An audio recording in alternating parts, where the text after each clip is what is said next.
17 साल के लंबे इंतजार के बाद बांग्लादेश लौटे पूर्व प्रधानमंत्री खालिदा जिया के बेटे तारिक रहमान का बांग्लादेश का नया पीएम बनना करीब करीब तय है। बस उनके शपथ ग्रहण का आधिकारिक ऐलान होना बाकी है। तारिक रहमान, जिनको आप देख रहे हैं ऐसे हाथ हिला रही है, ये तारिक रहमान खालिदा जिया के बेटे हैं। तारिक रहमान बांग्लादेश के इतिहास में करीब 35 साल बाद वो पुरुष हैं जो प्रधानमंत्री बनने वाले हैं। इसके पहले सिर्फ महिलाएं ही प्रधानमंत्री थीं। बांग्लादेश में तारिक रहमान की पार्टी बीएनपी को आम चुनावों में 2/3 सीटें मिलने को देश के लिए नई शुरुआत माना जा रहा है। चुनावों में तारिक रहमान का सीधा मुकाबला कट्टरपंथी जमाते इस्लामी के शफीकुर रहमान से था, जिनकी पार्टी को बांग्लादेश की अंतरिम सरकार के प्रमुख मोहम्मद यूनुस का भी पर्दे के पीछे से समर्थन मिल रहा था, क्योंकि पूर्व पीएम शेख हसीना की पार्टी अवामी लीग पर चुनाव से पहले ही बैन लग गया था, तो वो तो रेस में थे ही नहीं। आज पाठशाला में आपको बताने जा रहा हूं कि तारिक रहमान के हाथों में बांग्लादेश की बागडोर आने से भारत बांग्लादेश के रिश्तों पर क्या असर पड़ेगा। बांग्लादेश में हिंदुओं पर जो अत्याचार हो रहा था, क्या वो रुक जाएगा। तारिक रहमान की ऐतिहासिक जीत के बाद पीएम मोदी ने फोन पर उनसे क्या बात की है। क्या भारत को शेख हसीना को वापस करना होगा बांग्लादेश को। सबसे पहले देखिए कि बांग्लादेश में 299 सीटों पर हुए चुनाव के नतीजों में क्या सामने आया। फिर आपको बताएंगे कि बांग्लादेश के हिंदुओं को क्या इन चुनावी नतीजों से राहत मिलेगी या नहीं।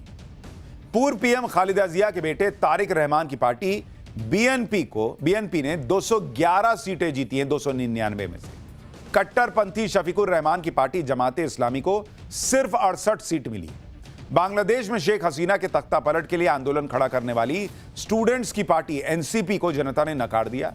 एनसीपी यानी नेशनल कन्वेंशनल पार्टी को मात्र 6 सीटों पर जीत मिली। माना जा रहा है कि कट्टरपंथ जमात के साथ गठबंधन करने से आंदोलनकारी स्टूडेंट्स की पार्टी को नुकसान हुआ है। 7 सीटों पर छोटी पार्टियों ने और 7 सीटों पर निर्दलीय उम्मीदवारों ने जीत हासिल की। एक्सपर्ट्स के मुताबिक बांग्लादेश चुनाव में बीएनपी की ऐतिहासिक जीत की 3 प्रमुख वजहें मानी जा रही। पहली वजह, पूर्व पीएम शेख हसीना की पार्टी अवामी लीग के वोटर और उसमें भी खास तौर पर हिंदू वोटर बीएनपी की तरफ शिफ्ट हो गए, क्योंकि वो कट्टरपंथियों से जो है वो छुटकारा चाहते थे। दूसरी वजह, मोहम्मद यूनुस के खुले समर्थन के बाद भी कट्टरपंथी जमात का पुराना इतिहास उनकी जीत के आड़े आ गया। बांग्लादेश के लोग इस बात को नहीं भूल पाए कि बांग्लादेश के मुक्ति संग्राम को जमात ने विरोध किया था। तीसरी वजह, शेख हसीना सरकार का तख्ता पलट करने में अहम भूमिका निभाने वाली स्टूडेंट्स की एनसीपी यानी नेशनल सिटीजन पार्टी को आपसी टूट और जमात से गठबंधन करना भारी पड़ा। लोगों ने उन्हें पूरी तरह खारिज कर दिया। बांग्लादेश के चुनाव में वहां के हिंदुओं ने बीएनपी पर इसलिए भी भरोसा किया क्योंकि भाई शेख हसीना की पार्टी अवामी लीग चुनाव लड़ तो रही थी नहीं, उस पर तो बैन लगा दिया गया था। अब विकल्प में बचता था बीएनपी, उसके अलावा था जमाते इस्लामी।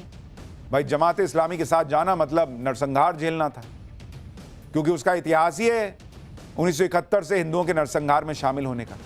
ऐसे में बांग्लादेश के हिंदुओं को बीएनपी की सरकार आने पर उन पर हो रहे अत्याचारों पर लगाम लगने की उम्मीद नजर आई। और इसकी वजह क्या है? देखिए, 17 साल बाद जब चुनाव से पहले तारिक रहमान लंदन से बांग्लादेश लौटे तो उन्होंने अपने पहले ही भाषण में कहा था कि बांग्लादेश मुसलमान, हिंदुओं, बौद्धों, ईसाइयों और सभी धर्मों के मानने वालों का है और वो सभी के लिए एक सुरक्षित बांग्लादेश चाहते हैं। अपने चुनावी वादों में भी हिंदुओं की सुरक्षा का उन्होंने भरोसा दिया है और कहा है कि हिंदुओं और दूसरे अल्पसंख्यकों की जान, संपत्ति और पूजा स्थलों की सुरक्षा के लिए सख्त कानून बनाए जाएंगे। ऐसे में बांग्लादेश के हिंदुओं को शायद लगा कि लंदन में 17 साल रहने के दौरान हो सकता है तारिक रहमान ने नया बांग्लादेश बनाने जैसा कोई ब्लूप्रिंट तैयार किया हो जिसमें हिंदुओं को भी सम्मान मिलेगा, क्योंकि बीएनपी भी कोई बहुत हिंदुओं से मोहब्बत करने वाली पार्टी पहले नहीं रही है। अब बदल गई हो, हालात बदल गए इसलिए बदल जाए, कह नहीं सकते। आप देखिए कि शेख हसीना की पार्टी अवामी लीग के हिंदू वोट किस तरह से बीएनपी की तरफ शिफ्ट हुए। बीएनपी को अवामी लीग के गढ़ माने जाने वाले हिंदू बहुल गोपालगंज के अलावा खुलना, सिलहट, चटगांव, ठाकुरगंज में बंपर जीत मिली। गोपालगंज जिले में जहां करीब 22% हिंदू आबादी है, यहां की तीनों सीटों पर बीएनपी को जीत मिली। पूर्व पीएम शेख हसीना की हिंदू वोटों पर पकड़ इतनी मजबूत रही कि वो खुद भी गोपालगंज सीट से ही चुनाव लड़ती थी। वो गोपालगंज भी बीएनपी जीत गई, यानी शेख हसीना का सारा हिंदू वोट जो है वो बीएनपी की तरफ चला गया। बांग्लादेश में बीएनपी जीत तो गई, भर भर के हिंदुओं के वोट भी मिल गए, लेकिन हिंदुओं के पास विकल्प भी नहीं था। एक तरफ घनघोर कट्टरपंथी थे तो दूसरी तरफ बीएनपी जैसे कम कट्टरपंथी। यानी बांग्लादेश के हिंदुओं को बहुत खराब और कम खराब में से किसी एक को चुनना, यानी ज्यादा खराब और कम खराब के बीच में से उन्होंने बीएनपी को चुना, जो कम खराब नजर आती है जैसे ही आप कट्टरपंथियों को देखते हैं। इसलिए आप देखिए कि बांग्लादेश के चुनाव में बम्पर जीत के साथ ही तारिक रहमान की पार्टी बीएनपी ने तेवर दिखाने शुरू कर दी। बीएनपी ने कहा कि भारत के सामने शेख हसीना का मुद्दा उठाया जाएगा। बीएनपी भारत से शेख हसीना के प्रत्यर्पण की मांग करेगी। बीएनपी सरकार की तरफ से आधिकारिक तौर पर अपील की जाएगी, ट्रायल का सामना करने के लिए शेख हसीना को वापस भेजा जाए। हालांकि बीएनपी के नेता ने यह भी कहा कि दोनों देशों के विदेश मंत्रालय नियमों के हिसाब से इस पर काम करेंगे। यानी बीएनपी ने अब भी इस मुद्दे पर बातचीत करने की गुंजाइश छोड़ी है। ऐसा इसलिए हो रहा है क्योंकि तारिक रहमान और बीएनपी भी जानते हैं कि नरेंद्र मोदी जब से प्रधानमंत्री बने, उन्होंने हमेशा नेबरहुड फर्स्ट पॉलिसी पर जोर दिया है। और आज भी बांग्लादेश के चुनावी नतीजे आते ही पीएम मोदी ने पहले चुनाव में जीत के तुरंत बाद तारिक रहमान को बधाई दी और फिर नतीजे आने के कुछ घंटों बाद उनसे फोन पर बात भी की। दोनों देशों के रिश्ते पटरी पर लाने की पहल खुद पीएम मोदी ने की।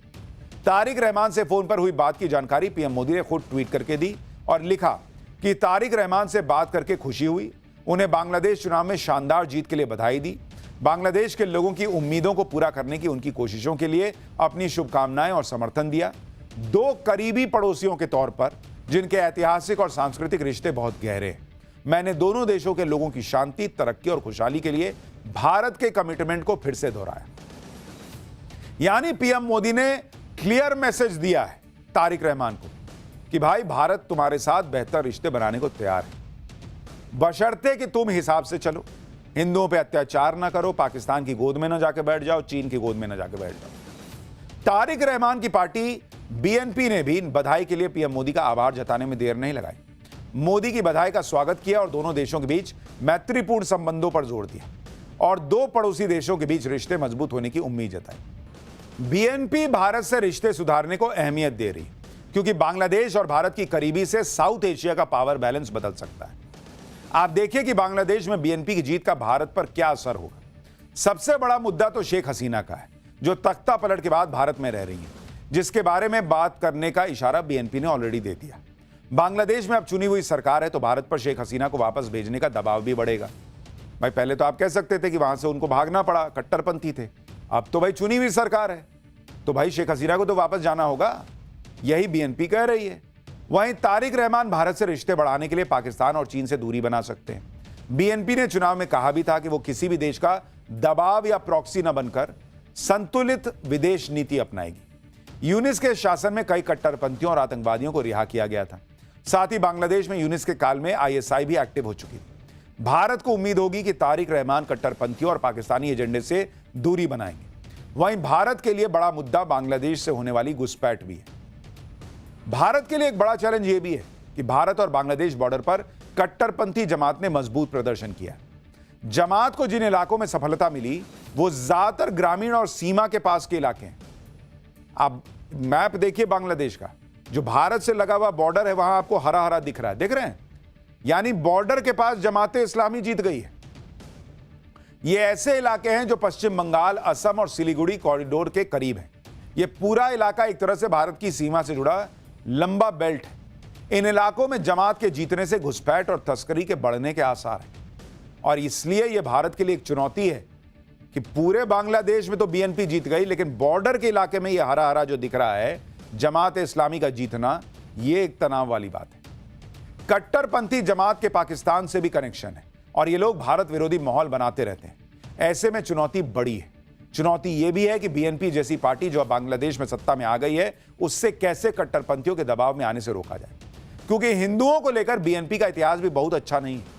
करीब 25 साल पहले 2001 में जब बीएनपी ने आखिरी बार सरकार बनाई थी, उस वक्त बीएनपी ने जमाते इस्लामी से गठबंधन करके शेख हसीना की पार्टी आवामी लीग को सत्ता से दूर किया। बीएनपी और जमात की गठबंधन वाली इस सरकार के दौरान पूरे बांग्लादेश में हिंदुओं की हत्या हुई, रेप, लूटपाट, मंदिरों को नष्ट करने की घटनाएं आम हो गई थी। इंटरनेशनल एजेंसीज की रिपोर्ट में दावे किए गए थे कि साल 2001 से 2006 के दौरान हजारों अल्पसंख्यक परिवारों को हिंसा, पलायन और मौत का सामना करना पड़ा।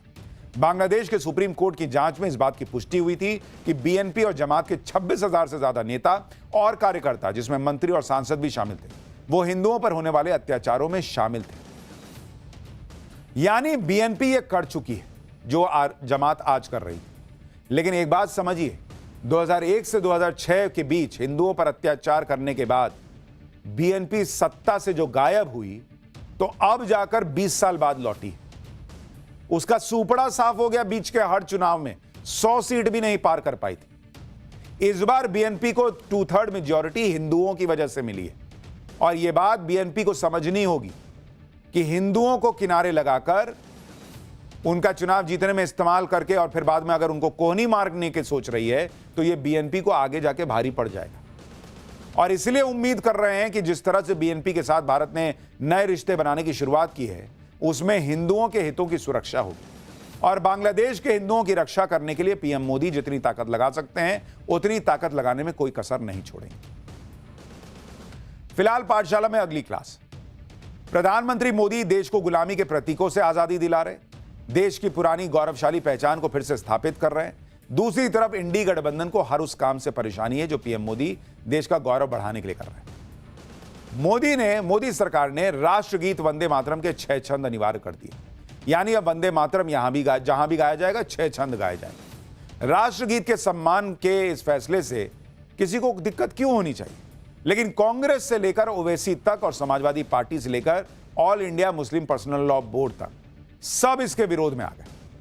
प्रधानमंत्री मोदी का विरोध करना है तो जमकर करिए, लेकिन मोदी विरोध में वंदे मातरम का विरोध हो रहा है। वंदे मातरम का विरोध करने वालों को आज यूपी के सीएम योगी आदित्यनाथ ने करारा जवाब दिया। योगी आदित्यनाथ ने उत्तर प्रदेश विधानसभा में वंदे मातरम पर विपक्ष को आड़े हाथों लिया। सीएम योगी ने कहा कि जो भी वंदे मातरम का विरोध करे उसके कान पकड़ के उसको बाहर कर देना चाहिए। बाबर की कब्र में सजदा की इसका समर्थन करते हैं और वंदे मातरम का विरोध करते हैं। माफियाओं की कब्र में फतिया पढ़ने के लिए जाते हैं। कर रहे हैं। आपकी पार्टी के नेता सब बोल रहे हैं, संसद में भी देखो ना, सभी नेता बोल रहे हैं, कांग्रेस के भी और सपा के भी बोल रहे हैं, कह रहे हैं कि वंदे मातरम नहीं गाएंगे। पार्टी में ये लागू होना चाहिए। जैसे हम कह सकते हैं कि भारतीय जनता पार्टी के हर कार्यक्रम में वंदे मातरम का कोई अपमान नहीं कर सकता है,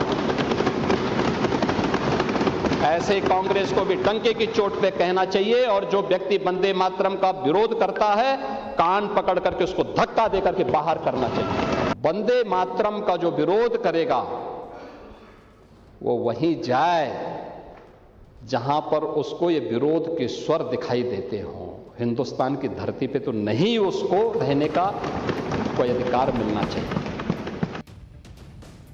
भाई सीएम योगी आदित्यनाथ बिना लाग लपेट के बोलते हैं और इसलिए उन्होंने बोल दिया जो वंदे मातरम का विरोध कर रहा है उसका कान पकड़ो, धकिया के बाहर कर दो।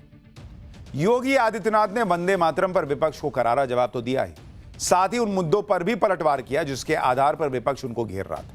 प्रयागराज के माघ मेले में शंकराचार्य अविमुक्तेश्वरानंद को लेकर भयंकर विवाद हो गया था। अविमुक्तेश्वरानंद माघ मेले में स्नान के लिए अपनी पालकी पर सवार होकर जा रहे थे। प्रशासन ने कहा कि भाई उतर के चले जाइए, कुछ गड़बड़ ना हो जाए, धक्का मुक्की ना हो जाए। इसी पर अविमुक्तेश्वरानंद के समर्थकों और पुलिस के बीच झड़प होने की भी बात हुई। अविमुक्तेश्वरानंद विवाद पर विपक्ष ने सीएम योगी पर निशाना साधा। अखिलेश यादव ने कहा था कि योगी सरकार साधु संतों के साथ अत्याचार कर रही है। कांग्रेस ने शंकराचार्य विवाद पर बीजेपी को घेरा था। इस पूरे विवाद के दौरान सीएम योगी ने कई बार विपक्ष पर पलटवार किया और आज विधानसभा के अंदर सीएम योगी ने एक बार फिर इस विवाद पर खुलकर अपनी बात कही। सीएम योगी ने कहा कि जो भी मर्यादित व्यक्ति होगा वो इस तरह के विवाद उत्पन्न ही नहीं करेगा। For more of such videos, do like, share and subscribe to ET Now Swadesh.